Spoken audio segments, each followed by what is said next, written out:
नमस्कार, मैं विज्ञान प्रकाश। पेश है इस हफ्ते का मुकाबला। एक बात बिल्कुल स्पष्ट है, जो ऑल पार्टी मीटिंग हुई उसके बाद सरकार ने अपनी तरफ से ये दलील रखी कि जहां तक इस लोकपाल का सवाल है, पॉलिटिकल पार्टी के रिप्रेजेंटेटिव्स की तरफ से बहुत सारे ऐसे सुझाव आए हैं जिनको इनकॉर्पोरेट करने में वक्त लगेगा। सरकार की इस दलील के बाद तुरंत ये बहस शुरू हो गई। तो क्या फिर जो सत्र फिलहाल 22 दिसंबर तक है उसे एक्सटेंड करने की जरूरत पड़ेगी, उसे बढ़ाने की जरूरत पड़ेगी, और कहां तक बढ़ाने की जरूरत पड़ेगी ताकि ये कॉम्प्रिहेंसिव डिस्कशन या चर्चा लोकपाल पर हो? बहुत बार आप इस बहस में इस सवाल को सुन चुके कि क्या यह तय है कि ये लोकपाल इसी विंटर सेशन में आएगा, पेश होगा, लेकिन क्या यह तय है कि इसी सेशन में यह पास हो पाएगा? सरकार के पास अब इस तरह के ऑप्शंस हैं और सरकार की दलील भी साफ है कि बाकी राजनीतिक दलों के जो सुझाव आए हैं जिनमें पुरानी बातों का कॉन्फ्लिक्ट सामने आया है, तो क्या इस लोकपाल पर एक सेशन को और बुलाने की जरूरत है, मौजूदा के दिन बढ़ाने की जरूरत है? इसमें एक और सवाल यह ऐड होगा कि इन सब के बीच क्या 27 तारीख को जो आजाद मैदान मुंबई में अनशन होने की बात हो रही है अन्ना हजारे की तरफ से, क्या उसकी जरूरत है?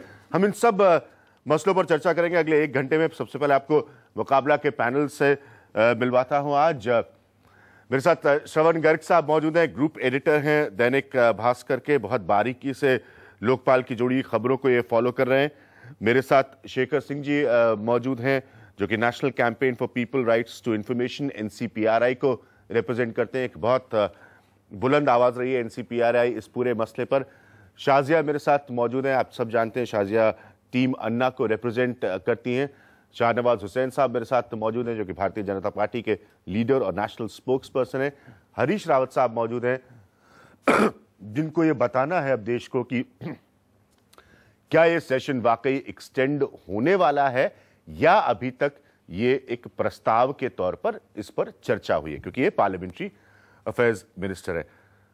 श्रवण गर्ग जी, मैं सबसे पहले आपसे शुरुआत करूंगा। गवर्नमेंट ने ऑल पार्टी की मीटिंग के बाद अपनी बात स्पष्ट रख दी है कि बहुत सारे ऐसे सुझाव हैं जिनको इनकॉर्पोरेट करने में वक्त लगेगा।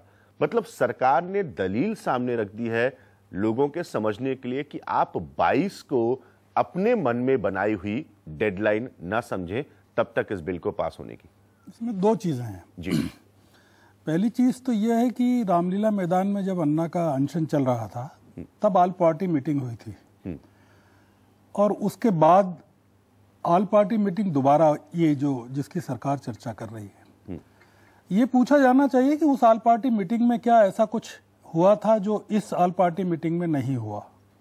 सरकार अगर ऑल पार्टी मीटिंग की बात करती है तो विपक्षी दलों ने कोई अपने स्टैंड में परिवर्तन नहीं किया है। सरकार अगर चाहती तो उस ऑल पार्टी मीटिंग के एजेंडे को रामलीला मैदान से पकड़कर अभी तक बिल बनवा सकती थी। पहली चीज ये। तो आप कह रहे हैं कि सरकार की दलील कमजोर है कि उनको और वक्त कमजोर है क्योंकि ये बातों को इनकॉर्पोरेट करने के लिए सरकार के दूसरी चीज ये कि कुल मिलाकर हो ये रहा है कि सरकार को बिल भी पास करना पड़ेगा और उसका श्रेय भी उसको नहीं मिलेगा।